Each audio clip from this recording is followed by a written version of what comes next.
Pwede po ba mag-low carb kahit hindi nagpa-blood chem? Yung ating preventative care, ito yung nagpapatingin ka sa doktor kahit wala kang nararamdaman, nagpapatingin ka sa doktor kahit wala kang sakit. Usually this happens at around age, let's say 40s and up. Ito po ay hindi very strong sa Pilipinas. Sa Pilipinas po, the reality is, karamihan ng mga tao pupunta lang sa doktor pag may naramdaman na po. Kaya nga po, minsan nakaka-surprise na lang, no, mababalitaan nyo, alam nyo ba si kapitbahay ko na stroke? Alam mo ba ito si kapitbahay, bigla na lang daw inatake sa puso, wala namang sakit. But the reality is, it's because people don't do preventative care. So when people don't go to the doctor na nagpapasuri lamang base sa kanilang edad at yung mga certain tinitingnan natin. Kasi per age, like decade, meron po tayong dapat na tinitingnan dahil may mga diseases that go up in incidence depende sa edad.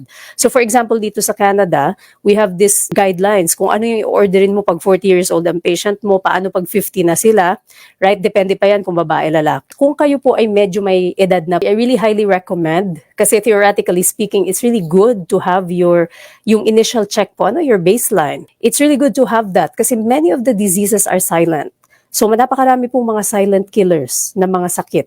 Ano po, kasama na dyan ang high blood pressure. Akala ng iba, bigla na lang daw na stroke. Lingid sa kaalaman nila, yung pala 10 years na pala siyang high blood. You're very lucky kung ikaw ay sumasakit yung batok mo, nahihilo ka, kahit paano may sintomas. And that prompts you to go and see your doctor. But the reality is a lot of people don't have symptoms po mga kapatid. And so that is why if you're a little bit in the older age range, so 40 and up, I'd really encourage you na magpatingin po, magpa-blood chem. Bakit po mahalaga ito? Kasi first of all, for example, doon sa may mga matagal ng sakit ng high blood pressure, normally, yung mga ganyan na uncontrolled talaga for a long time, they will end up having something like issue sa kidneys, for example. So ngayon, kung hindi mo alam yun, hindi mo alam na sobra-sobra palang protina yung kinakain mo, right? Kasi nakita mo, ganun yung computation ng protein requirement. Tapos, hindi mo alam pala, may CKD ka na pala, CKD, chronic kidney disease. Pakihanap na lamang po sa YouTube.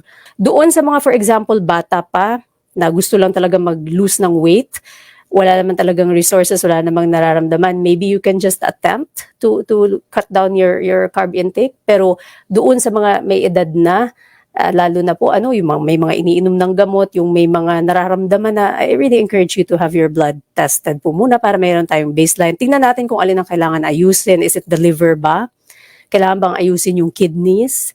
Mga ganun po, may protein na ba doon sa ihi ninyo? Hindi po yan nahuhulaan. Okay, so kailangan po yan ng objective measure. I always tell you po, mahirap manghula, objective measure po.